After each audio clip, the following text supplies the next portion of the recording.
ಹಿಂದೆಯೇ ನಗರಸಭಾ ಸದಸ್ಯರಾದ ಶ್ರೀನಿವಾಸ ಮೂರ್ತಿರವರು ತಮ್ಮ ಸ್ಥಾನಕ್ಕೆ ರಾಜೀನಾಮೆ ನೀಡಿದ ತರುವಾಯ ಉಪಾಧ್ಯಕ್ಷ ಸ್ಥಾನಕ್ಕೆ ಚುನಾವಣೆ ನಡೆದಿದ್ದು ಅವಿರೋಧವಾಗಿ 12ನೇ ವಾರ್ಡ್ನ ನಗರಸಭಾ ಸದಸ್ಯ ಲೋಕೇಶ್ ಆಯ್ಕೆಯಾಗುವುದರ ಮುಖಾಂತರ 45 ದಿನ ತೆರವಾಗಿದ್ದ ಉಪಾಧ್ಯಕ್ಷ ಸ್ಥಾನವನ್ನು ಅಲಂಕರಿಸಿದ್ದಾರೆ.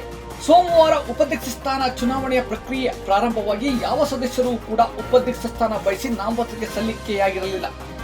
ಉಪಾಧ್ಯಕ್ಷ ಸ್ಥಾನ ಬಯಸಿ ನಾಮಪತ್ರ ಸಲ್ಲಿಕೆ ಮಾಡಿದ್ದ ಲೋಕೇಶ್ ರವರನ್ನೇ ಚುನಾವಣಾಧಿಕಾರಿಯಾಗಿದ್ದ ರಾಮನಗರ ಉಪ ವಿಭಾಗಾಧಿಕಾರಿಗಳಾದ ಪಿಕೆ ವಿನಯ್ ರವರು ಅವಿರೋಧವಾಗಿ ಆಯ್ಕೆ ಮಾಡಿರುವುದಾಗಿ ಘೋಷಣೆ ಮಾಡಿದರು. ಬರೋಬ್ಬರಿ 1 ತಿಂಗಳಿಂದ ನಗರಸಭೆಗೆ ಆಗಮಿಸದ ಮಾಜಿ ಉಪಾಧ್ಯಕ್ಷ ಹಾಲಿ ಸದಸ್ಯರಾದ ಶ್ರೀನಿವಾಸ ಮೂರ್ತಿರವರು ಈ ಸಂದರ್ಭದಲ್ಲಿ ಪ್ರತ್ಯಕ್ಷವಾದದ್ದು ವಿಶೇಷವಾಗಿತ್ತು. ಮತ್ತೆ ತನಗೆ ಉಪಾಧ್ಯಕ್ಷ ಸ್ಥಾನ ದೊರೆತಿದೆ ಎಂದಷ್ಟೇ ಅಸನ್ಮುಖಿಯಾಗಿದ್ದ ಶ್ರೀನಿವಾಸ ಮೂರ್ತಿರವರು ಫೋಟೋ ಸ್ಟೇಷನ್ಗೆ ನಿಲ್ಲುತ್ತಿದ್ದು ಮಾತ್ರ ಎಲ್ಲರಿಗೂ ಆಶ್ಚರ್ಯ ತರಿಸಿತ್ತು ಎಂಬುದರಲ್ಲಿ ಎರಡು ಮಾತಿಲ್ಲ.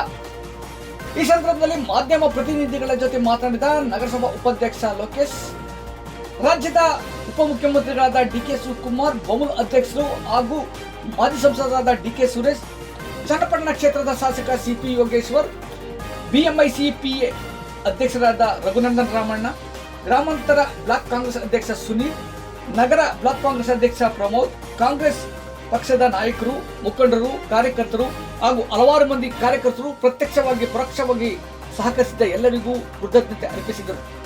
ತನಗೆ ದೊರೆತಿರುವ ಉಪಾಧ್ಯಕ್ಷ ಸ್ಥಾನ ಎಷ್ಟು ದಿವಸ ಇರುತ್ತದೆ ಎಂಬುದಕ್ಕಿಂತ ದೊರೆತ ಸ್ಥಾನದ ಅವಧಿಯಲ್ಲಿ ಮಾಡುವ ಕಾರ್ಯಗಳು ಮುಖ್ಯ ಎಂದಷ್ಟೇ ಹೇಳಿದರು.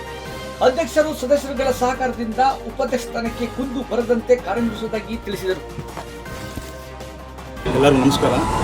ಈ ಒಂದು ಉಪಾಧ್ಯಕ್ಷ ಚುನಾವಣೆ ಅಂಗವಾಗಿ ಇವತ್ತು ಚುನಾವಣೆ ನಡೀತು. ನಮ್ಮ ಎಲ್ಲ 31 ಜನ ಸದಸ್ಯರು ಸುಧಾ ನಮಗೆ ಅವಿರೋಧವಾಗಿ ಆಯ್ಕೆ ಮಾಡಿದ್ದಾರೆ. ಮೊದಲನೇದಾಗಿ ಅವರಿಗೆ ತುಂಬ ಹೃದಯದ ಧನ್ಯವಾದಗಳನ್ನು ಹೇಳಲಿಕ್ಕೆ ಬಯಸ್ತೀನಿ.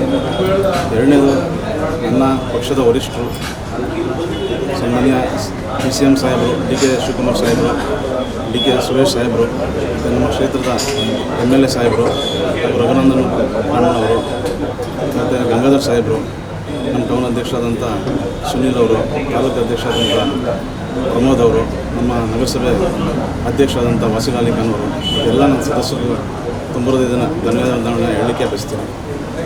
ಏನೆಲ್ಲ ಸವಾಲುಗಳಿದೆ ಸರ್? ಏನಿದೆ, ಎಲ್ಲ ಸದಸ್ಯಗಳ ಜೊತೆ ಕೈ ಜೋಡಿಸ್ಕೊಂಡು ಕೆಲಸ ಮಾಡ್ಕೊಂಡು ಹೋಗ್ತೀನಿ. ಏನು ನಮ್ಮ ವರಿಷ್ಠರು ನನಗೆ ಈ ಜವಾಬ್ದಾರಿ ವಹಿಸಿದ್ದಾರೆ ಅದನ್ನು ಅಚ್ಚುಕಟ್ಟಾಗಿ ನಿಭಾಯಿಸ್ಕೊಂಡು ಹೋಗ್ತೀನಿ ಅಂತ ಈ ಸಂದರ್ಭದಲ್ಲಿ ಹೇಳಲಿಕ್ಕೆ ಬಯಸ್ತೀನಿ ಸರ್.